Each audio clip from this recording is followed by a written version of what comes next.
جب شخصیات کے حوالے سے بات ہوتی ہے عالم اسلام میں، ظاہر ہے ہم عموماً رسول پاک صلی اللہ علیہ وسلم کی یوم ولادت بہت عظیم الشان طریقے سے مناتے ہیں، اور اسی طرح اسلامی کیلنڈر میں باقی شخصیات بھی ہیں، جس طرح ابھی 22 کو اسلامی لحاظ سے 22 جمادی الثانی کو حضرت ابوبکر کی وفات کی تاریخ ہے، تو ان کی شخصیت کے حوالے سے اگر آپ بیان فرمائیں۔ بسم اللہ الرحمن الرحیم والصلاة والسلام علی رسولہ الکریم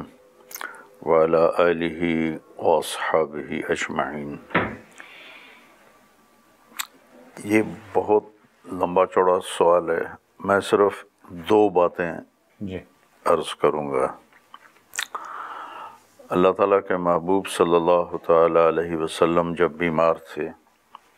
تو عبداللہ ابن عباس رضی اللہ تعالیٰ عنہ فرماتے ہیں کہ آپ مسجد میں تشریف لائے، آپ نے سر درد کی وجہ سے پٹی کس کے باندھی ہوئی تھی، تو آپ ممبر پر تشریف فرما ہوئے اور آپ نے فرمایا کہ لیس احد من الناس امنا علی فی نفسہ ومالہ من ابی بکر، کہ لوگوں کے جتنے بھی میرے لوگوں نے مجھ سے بھلائی کی، احسان کیے، اس میں سب سے بڑھ کر ابو بکر ہے جس نے اپنی جان اور مال کے ساتھ میرے اوپر احسان کیا اور میں اس کا بدلہ نہیں دے سکا، باقی سب کے بدلے میں دے چکا ہوں، اس کا نہیں دے سکا، وہ اللہ دے گا۔ اور لو کنت متخذا خلیلا لاتخذت ابراہیم خلیلا، اگر میں کسی کو خلیل بناتا، خلیل اسے کہتے ہیں جس کی محبت دل میں گڑ جائے، اور حبیب اسے کہتے ہیں جس کی محبت کی انتہا نہ ہو۔ تو حبیب اللہ اور خلیل اللہ کا، لیکن آپ خلیل بھی ہیں، حبیب بھی ہیں، آپ کلیم بھی ہیں، آپ اللہ نے آپ سے براہ راست بات کی۔ اللہ تعالیٰ نے اس حدیث میں آپ کہہ رہے ہیں میں خلیل ہوں، خلیل ہے تھا خلل سے، جیسے یہاں لوگ بیٹھے ہوں تو میں ادھر ادھر ہوتا ہوا، چیرتا ہوا وہ کونے میں جا کے بیٹھ جاؤں اور جم جاؤں۔ اور حبیب ہے حبہ سے، حبہ کہتے ہیں دانے کو، اور دانے کا وصف یہ ہے قیامت تک کاشت کرتے رہو بڑھتا جائے گا، کوئی لیمٹ نہیں ہے۔ تو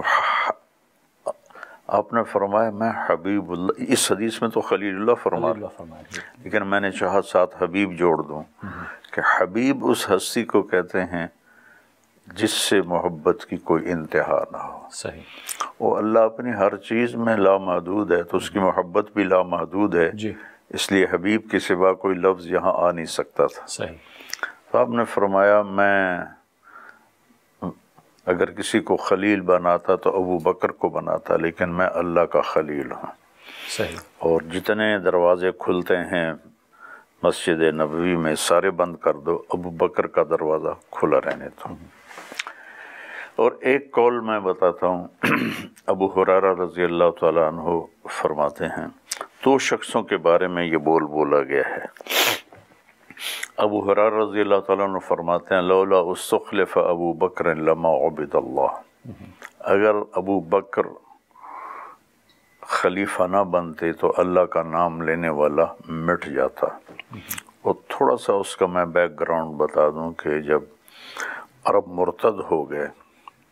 اور زکوٰۃ دینے سے انکار کر دیا تو آپ نے تمام انصار و مہاجرین کو جمع کیا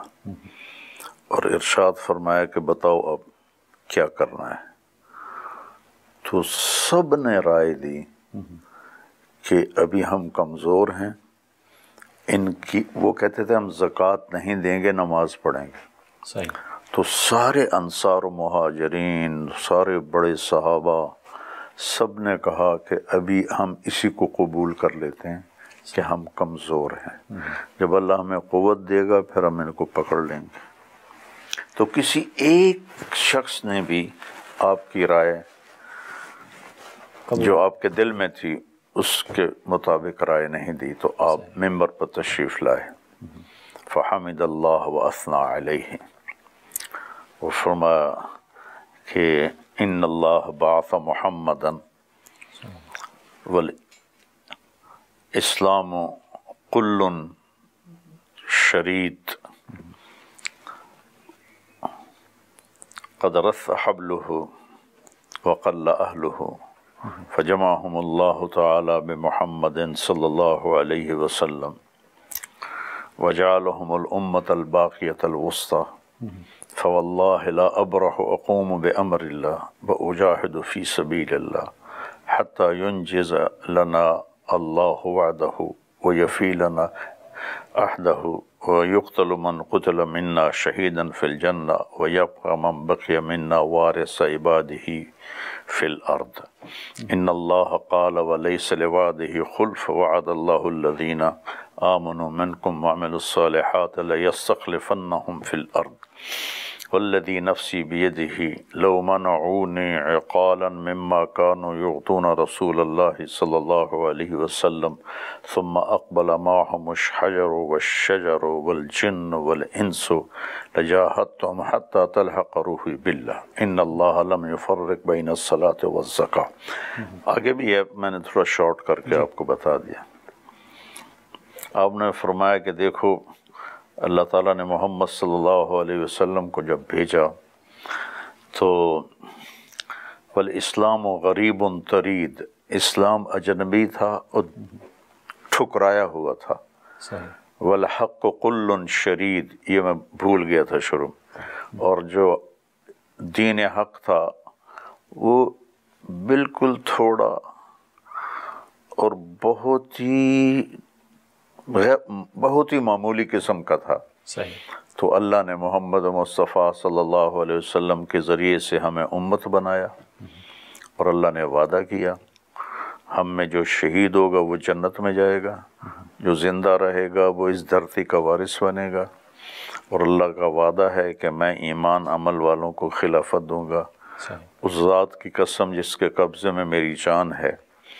اگر ساری دنیا کے انسان، جنات، درخت، پتھر مل کر میرے مقابلے میں آ جائیں اور تم میرا ساتھ نہ دو تو میں اکیلا ان کے ساتھ لڑوں گا. اس رسی پر جو زکوٰۃ تو بڑی دور کی بات ہے، جو رسی دیتے تھے وہ بھی نہ دی تو میں اس پہ ان سے لڑوں گا.